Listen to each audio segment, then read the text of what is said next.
Hey everybody, and welcome to Pit Stop Perspectives. Today we're going to be breaking down this week's All-Star Race from North Wilkesboro Speedway. Everybody likes a winner, right? Three wide finish. That was old school ass whipping. Boogity, boogity, boogity. Ooh, let's go racing today, boys. This week, NASCAR will be holding their All-Star Race, which is a non-points paying event, but pays out to the winner $1 million. The format for the All-Star Race can be a little bit confusing for the casual fan, and for me, who's a die-hard NASCAR fan, I even have a hard time sometimes understanding it. However, in this video, we're going to take a look at it and get you caught up to speed before the events start tomorrow on Friday, May 17th. All-Star Weekend basically consists of 5 different events. Those being the All-Star Open Qualifying, the All-Star Race Qualifying, as well as Pit Crew Challenge, the All-Star Heat Races, and the All-Star Race itself. First, let's talk about the All-Star Open. The All-Star Open is a 100-lap race with a stage break at lap 50. This race will consist of all of the drivers who do not qualify for the main event of the All-Star Race.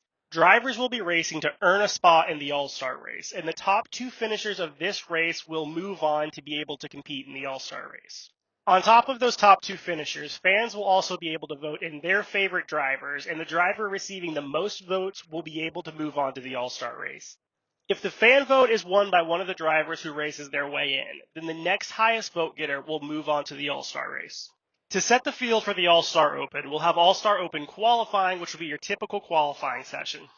Our next event will be All-Star Heat Qualifying, as well as the Pit Crew Challenge. In this event, drivers will run a full qualifying lap, after which they will come into the pits for a 4-tire pit stop.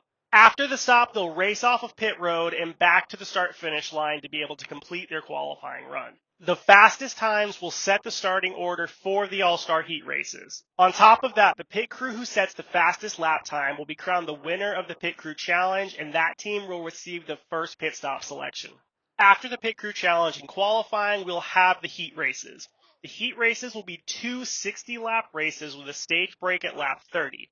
These 2 heat races, much like the duels at Daytona, will set the starting order for both the inside and outside line for the All-Star Race. Finally, we have the All-Star Race itself. The All-Star Race will be a 200-lap race with a stage break at lap 100 and 150. This is a non-points paying race, however, the winning driver and team will take home $1 million. Now that we have an idea of what all of these events are going to be, let's take a look at the weekend schedule. All-Star events will start on Friday, May 17th. All of Friday's Cup Series events will be broadcast on FS1 as well as MRN. At 4:45 p.m., we're going to have practice. At 5:40 p.m., we're going to have All-Star Open qualifying. At 6:20 p.m., we'll have All-Star qualifying as well as the Pit Crew Challenge. On Saturday, all of those Cup Series events will be broadcast on FS2 as well as MRN. At 5:20 p.m., we'll have All-Star Race Heat 1, and at 6:15, we'll have All-Star Race Heat 2. On Sunday, May 19th, all events will be broadcast on FS1 as well as MRN. At 5:30 p.m., we'll have the All-Star Open, and at 8 p.m., we'll have the main event of the All-Star Race. The All-Star Race is always a great opportunity for NASCAR to experiment with new ideas. This year, one of the exciting new ideas that NASCAR is experimenting with is giving the teams an option tire as well as a tire that's made of a softer compound. This means that teams will be able to choose between different tires throughout the race. Some tires will be made of a harder compound, which will be more durable but slower. The other tire is made of a softer compound, which will deteriorate quicker, however, in theory, should be a faster tire. The option tire, or the softer tire, is actually made of the same compound that the wet weather tire is made of. One thing that's noteworthy about that tire is that when we've raced on the wet weather tire, it's actually put up a good racing product. The idea has been that the softer compound has been making for better racing when we've had to use that tire. I'm really curious to see what this is going to look like in the race. However, one of the major concerns that people have been voicing is the fact of how analytical NASCAR has become. Many feel that teams are already going to know what is going to be the best tire strategy before they get to the track, and that all of the teams are going to end up racing the same tire strategy. I do think that this will be true for the vast majority of the field. However, I do think we're going to see some teams take a chance and do something contrary to what the rest of the field is doing. On top of that, if we see a driver who gets in a desperate situation, they're going to be doing whatever they can to give themselves an edge. Because of that, I think this is going to make for some very interesting strategy throughout the race. Now, I'm going to give you my drivers to watch for this week. However, this week is going to be a lot less analytical than most weeks because we just don't have a big sample size for drivers at this track. That being said, let's get into my drivers to watch. First, we have to mention Kyle Larson. Now, Kyle Larson is going to be starting in the back of the field because he's going to be missing the heat races, practice, and qualifying for this race. However, Hendrick Motorsports has actually asked Kevin Harvick if he would qualify and practice Kyle's car.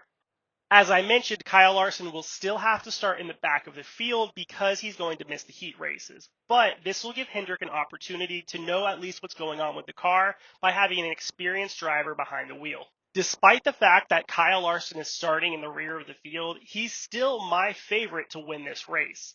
Larson absolutely He's made it dominated almost this a race lap. last year, and He had ain't gonna there make it not been tonight. stage breaks, he would have lapped That left the here looked entire weak to me. field. That being said, this track has been repaved since the last time we were here, so this could make the racing line a lot different, and this could change things for Kyle Larson. Well, However, DW's based on coming the up on dominance half he of showed one. here last He's year, doing all right. he's He's going to gonna be be my okay, I favorite guess. to win until he's done. My next driver to watch in this race may come as a surprise to many of you, but it's going to be Bubba Wallace. Bubba Wallace in last year's All-Star Race was the first driver to figure out what Kyle Larson was doing, and he was the first driver to be able to compete with him. That being said, I'm sure he's not the only driver who's looked at what Kyle Larson's done and is going to be trying to do the same this year. That's going to make it difficult for both Kyle and for Bubba. However, Bubba Wallace was actually able to implement it into last year's race, where other drivers will be trying it for the first time out of a simulator this year. That being said, I'm going to be keeping an eye on Bubba this week. My last driver to watch is actually going to be an open car, and that's going to be Josh Berry. Josh Berry has spent a ton of time driving late models, particularly in the Cars Tour series. The Cars Tour has been to Wilkesboro multiple times since the tracks reopened, and Josh Berry's been there for a number of those races. It may be safe to say that Josh Berry has spent more time driving on North Wilkesboro than any other driver in the entire field for either race. For that reason, Josh Berry is unquestionably my favorite to win the All-Star Open, and if he can get into the All-Star race, I think he has a chance. With all of that being said, let me know who you're going to be watching this week. Also, don't forget to go and vote for your favorite drivers for the All-Star Open fan vote. I've had a really good time watching how some of these guys have been campaigning for your vote this year, whether it be Noah Gragson in the infield handing out pamphlets, or if it's Carson Hocevar and all the shenanigans he's been up to. Be sure to let me know down below as well who you think is going to get that fan vote. While you're there, don't forget to like, comment, and subscribe. Make like Christopher and hit that bell so you can get notified on all of our latest NASCAR content. I appreciate you for watching, and I look forward to seeing you next time.